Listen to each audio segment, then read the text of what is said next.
খুব লজ্জা করছে। ডিভোর্সের 2 বছর পর আবার শ্বশুরবাড়ি যাচ্ছি। ভোরের আপগেদে লোকাল, প্রায় ফাঁকা। কলকাতার দিকে যারা আগের রাতে সবজি নিয়ে আসে তারা 2-4 জন ফিরে যাচ্ছে বিক্রি বাট্টা করে, ম্যাক্সিমামই ঘুমের ঘোরে। হেমন্তের অল্প অল্প হাওয়ায় কি যে ভালো লাগছে, মনে হচ্ছে এখনই উড়ে চলে যেতে পারলে ভালো হতো। ট্রেনটা যদি প্লেন হতো আর ওদের বাড়ির পাশে একটা এয়ারপোর্ট থাকতো, পলকে চলে যেতাম। যেদিন ওদের বাড়ি থেকে পালিয়ে আসি সেদিন ওরা কেউ জানতো না। বাপের বাড়ি ফিরে শৈলেনকে শুধু ফোনে বলেছিলাম, আমি আর তোমাদের বাড়ি ফিরছি না। না, ওদের কোনো দোষ ছিল না। ওদের মতো ভালো মানুষ হয় না। একটা ভালো ফ্যামিলিকে ডুবিয়ে চলে এসেছিলাম আরো বেটার লাইফ লিড করব বলে। মানুষ কত ভালো হতে পারে, শৈলেন তার উদাহরণ। ওদের পরিবারটা তার উদাহরণ, গ্রামের লোকগুলো তার উদাহরণ। আসলে একটা বদ আত্মবিশ্বাস আমার সর্বনাশটা করেছিল। ভেবেছিলাম বাবা মায়ের সিঙ্গেল চাইল্ড আমি, অভাব কোনো দিন হবে না, বাবা মারা গেলেও না। যদি আনম্যারিড বা ডিভোর্সি থাকি তাহলে পেনশন তো পাবো। মোট কথা, অর্থকষ্টে কোনো দিন ভুগব না। ফোনাফুনি করে প্রাক্তনের সঙ্গে বেরিয়ে এসেছিলাম। 8-9 মাস সংসারও করলাম, তারপর বিচ্ছেদ হলো। এবারে সিদ্ধান্ত আমার নয়, দোষও কিছু ছিল না আমার। সল্ট লেকে প্রাইভেট কোম্পানিতে চাকরি নিলাম, বসের সঙ্গে দেশ বিদেশ ঘুরলাম, আধুনিক সব কিছু দেখলাম। টাকার অভাব রইল না। কিন্তু একটা সময় পর বুঝতে পারলাম এগুলো সব ক্ষণিকের, অল্প সময়ের। এর মধ্যে দয়া, মায়া, ভালোবাসা, আবেগ, অনুভূতি কিচ্ছু নেই। দিন শেষে ঘরে ফিরে এক মহাশূন্যতা, ব্ল্যাক হোল। কেউ বৌমা, কেউ বৌদি, কেউ শুনছো নাকি বলে ডাকে না। সকাল হলে কেউ বলে না, রাতে কিন্তু তুমি ভালো ঘুমাওনি, দুপুরে ঘুমিয়ে নেবে। সবচেয়ে আশ্চর্য হয়েছি, ঘুমের ঘোরে রাত 2টো নাগাদ শৈলেনের ফোনটা পেয়ে। ও আমায় যেতে বলবে ভাবতেই পারিনি। ডিভোর্সের জন্য যে হেনস্থা করেছিলাম, মিথ্যে বলেছিলাম, অন্য কেউ হলে মুখ দেখতো না আমার। ট্রেন থেকে নেমে বেলা 7টা নাগাদ মাঝদিয়া টুঙ্গিতে পৌঁছে গেলাম। যেদিন বউ হয়ে প্রথম এখানে আসি, কত লোক স্টেশনে গেছিল আনতে। রেল ব্রিজের তলা দিয়ে যখন আমাদের ট্যাক্সি ঢুকছিল, ওর বন্ধুরা, পাড়ার অল্প বয়সী ছেলেরা সব লাইন দিয়ে দাঁড়িয়েছিল। দূর থেকে দেখলাম বাড়ির সদর দরজা খোলা। রাস্তার পাশে দাঁড়িয়ে পাড়ারই কারো সঙ্গে কথা বলছিল আমার প্রাক্তন ছোট দেওর। আমায় দেখতে পেয়ে দৌড়ে এসে হাত ধরে বলল, আরে বৌদি, তুমি এত সকালে কোথা থেকে? চলো চলো, বাড়িতে চলো। এতক্ষণ পর আমার হঠাৎ মনে হলো, তাই তো, কালকে রাত্রে শৈলেন যে ফোন করেছিল বাড়ির সকলে জানে? কারো অনুমতি নিয়েছে, নাকি আবেগে ঘুমের ঘোরে ফোন করে ডেকে ফেলেছে? যদি কেউ না জানে সেটা হবে ভারী লজ্জার।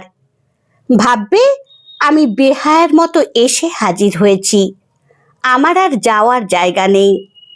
অপমান পর্যন্ত করতে পারে। বাড়ির ভেতরে পা দিয়ে বুকের মধ্যে কেমন ছ্যাঁত করে উঠল। 2 বছর এখানে সংসার করে গেছি। সমস্ত ঘরবাড়ি, গাছপালা, এমনকি কলতলা পর্যন্ত মনে হলো আমায় ব্যঙ্গ করছে।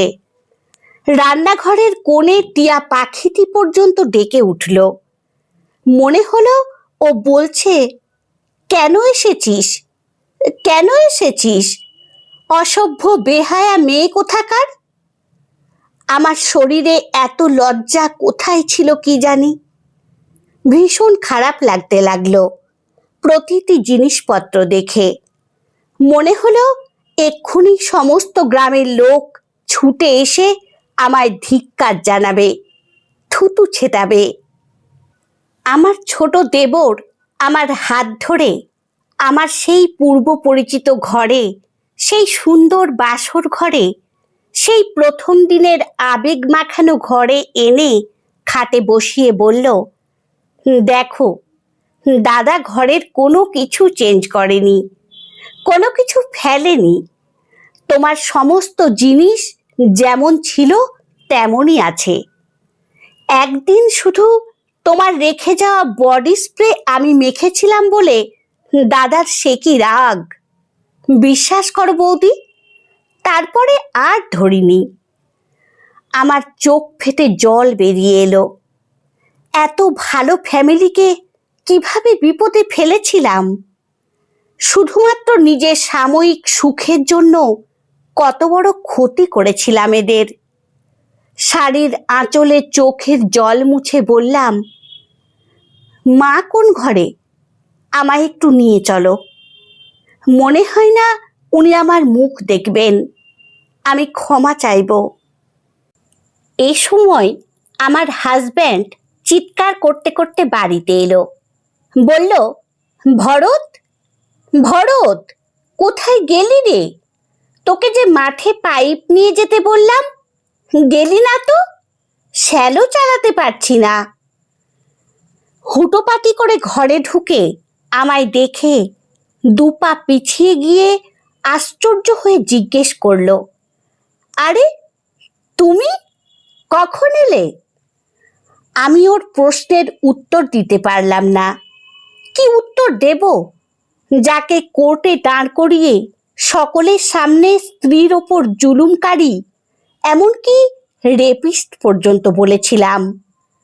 তার প্রশ্নের কি উত্তর দেব? ও আমায় এখন যদি চড়িয়েও দেয় তাও বলার কিছু থাকবে না। আমার দোষ কিছুমাত্র খণ্ডন হবে না। আমি কিছু মনেও করব না। আমি নীরবে মাথা নিচু করে রইলাম। এ সময় ভরত ইয়ার্কি করে বলল, দেখ দাদা, বৌদি আগের থেকে কত সুন্দর হয়েছে।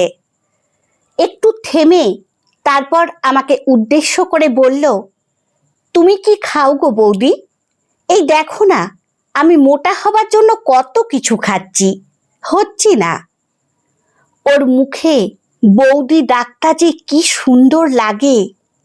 ওর ওই আদর মাখানো কথাগুলো আর কোথাও শুনতে পাইনি।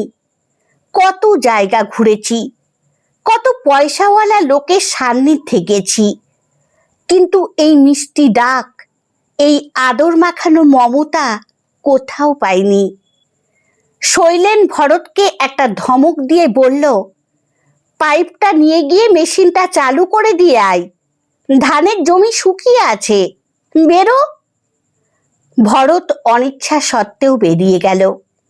যাবার সময় চিৎকার করে বলতে বলতে গেল, তোমার সেই আলু দিয়ে ছোলার ডাল রান্না করে রেখো বৌদি, ফিরে এসে লুচি দিয়ে খাবো।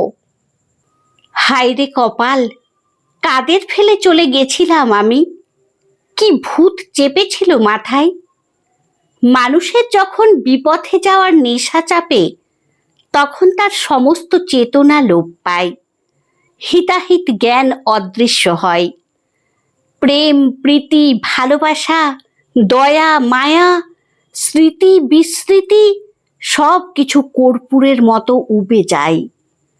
শৈলেন আবার একই কথা জিজ্ঞেস করল, কখন এলে? আমি এ প্রশ্নের কোনো উত্তর না দিয়ে হেসে জিজ্ঞেস করলাম, কালকে অত রাত্রে ফোন করেছিলে কেন? দিনের বেলা ফোন করতে পারতে। আমার কথা সত্যিই তোমার মনে আছে? একটু থেমে মাথা নিচু করে আবার বললাম, এই নষ্ট মেয়েটাকে তুমি আবার ফোন করলে, আবার ডাকলে? তুমি এত ভালো কেন? শৈলেন সমস্ত কথা মনোযোগ দিয়ে শুনল। অনেকক্ষণ চুপ করে দাঁড়িয়ে রইল। হাতের আঙুলগুলো 3-4 বার দেখল, মিটিমিটি হাসল। তারপর একেবারে অবাক করে দিয়ে বলল, আমি তো তোমায় ফোন করিনি সোনা পাখি। তোমার নম্বর তো আমার কাছে নেই। ডিভোর্সের সময় রেগে মেগে ডিলিট করে দিয়েছিলাম। কোথাও তোমার ভুল হচ্ছে। ভুল বলা আমার উচিত নয়, তুমি আবার রেগে যেতে পারো। অবশ্য রাগলে তোমার ঠোঁট দুটো ভারী সুন্দর দেখায়, চোখ দুটো রহস্যময় হয়ে ওঠে। ও আগেও এরকম কথা বলতো, বলেই চুপ করে ঘুরে দাঁড়িয়ে থাকতো। আমি জানতাম ও চাইতো আমি গিয়ে ওকে জড়িয়ে ধরি। যতক্ষণ না ধরতাম ততক্ষণ নীরবে দাঁড়িয়েই থাকতো। খুব শেয়ানা ছিল। কিন্তু এ কি শোনালো শৈলেন? ও নাকি ফোন করেনি। আশ্চর্য! কাল ঘুমের ঘোরে আমি স্পষ্ট শুনলাম ওর গলা, পরিষ্কার ও আমায় ডাকলো। তাহলে আমার এত বড় ভুল হলো? অবশ্য এরপরে আমি আর মোবাইল দেখিনি, চেক করে দেখিনি সত্যি সত্যি ও আমায় ফোন করেছিল কিনা। তাহলে রাতে কি স্বপ্ন? লজ্জায় আমি শৈলেনের মুখের দিকে তাকাতে পারছি না। ছি ছি, এত বড় ভুল হয়ে গেল আমার। শৈলেনের পা দেখে বুঝলাম ও আমার দিকে 2 পা এগিয়ে এলো, তারপর দাঁড়িয়ে গেল। শেষে হো হো করে হেসে বলল, দেখলে মানুষের কত রকমের ভুল হয়। বলেই অনেকক্ষণ দম ধরে রইল। এবার আমার দিকে আরেক পা এগিয়ে এসে উদাস হয়ে বলল, এটা কিন্তু আমার জন্য সুখবর। কি বলো? তুমি যে আমায় ভালোবেসেছিলে, কোনো এক হঠাৎ সময়ে ভালোবেসেছিলে, সে ভালোবাসা জমেছিল হৃদয়ের এক কোণে অযত্নে। গতকাল রাত্রে সে তোমায় জানিয়েছে তুমি সত্যিকারের প্রেমিকা, তুমি ভালোবাসতে জানো, তোমার হৃদয় এখনো মরেনি, তাই তো ছুটে এসেছো। এ কথা শুনে কার না কাঁদতে ইচ্ছে করে, এ কথা শুনে কার না ছুটে গিয়ে বলতে ইচ্ছে করে আমি তোমার। অথচ এমন একটা মানুষকে ফেলে পালিয়েছিলাম, এমন একটা সুন্দর মনের ঠিকানা ফেলে পালিয়েছিলাম, এমন একটা মন্দিরে পুজো না দিয়ে শুধু দর্শন করে ফিরে গেছিলাম।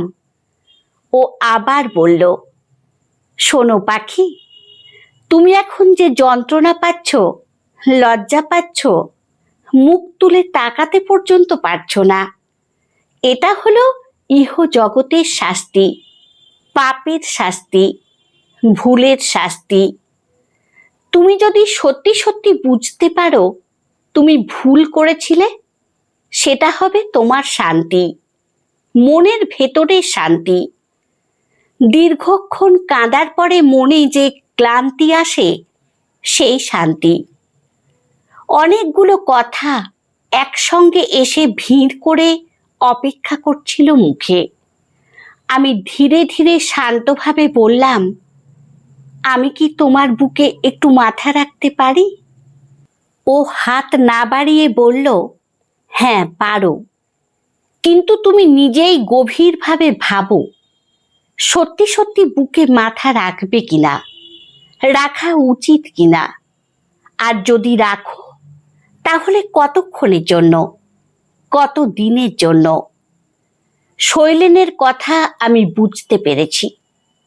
ও কাউকে আঘাত দিয়ে কথা বলতে পারে না, আত্মসম্মান কখনোই খোয়াবে না, কোনো দিন কোনো কারণে মিথ্যে বলবে না, 1 মিনিটের জন্য হলেও মন ভোলানো কথা বলবে না।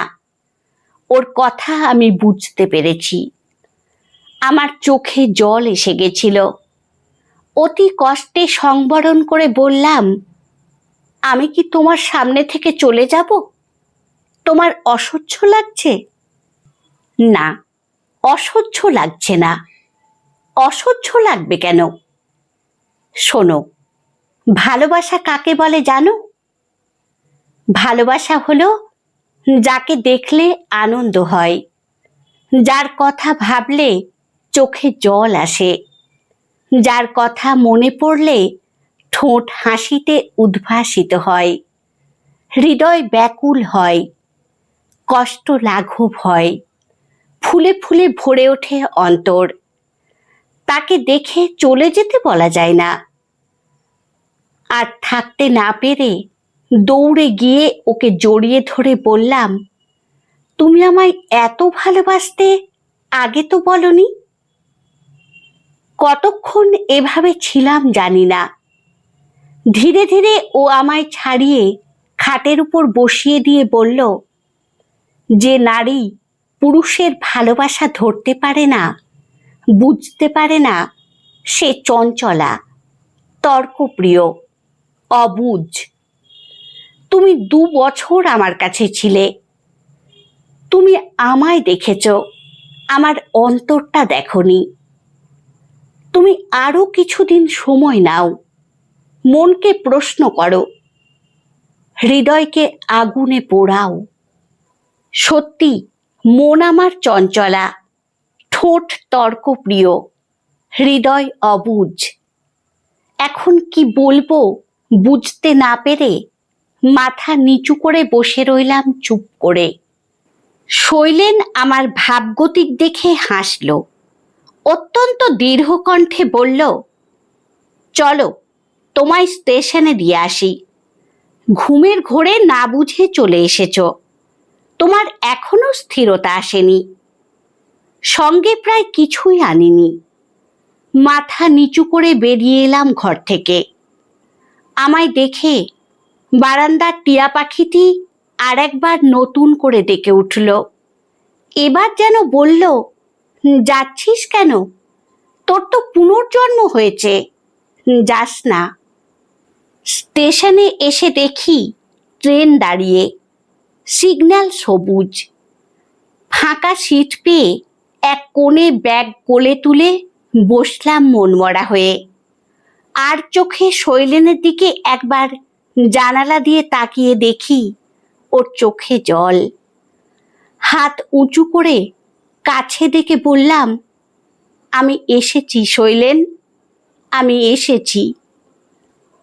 আমায় তুমি আপন করে নাও, আমার হাতটা ধরো। এমন সময় আচমকায় ভোঁ বাজিয়ে ট্রেন ছেড়ে দিল। ও আমার হাতটা ধরে অনেকটা দৌড়ে এলো। তারপর কি যেন বলল, ঠিক শুনতে পেলাম না হাওয়ায়।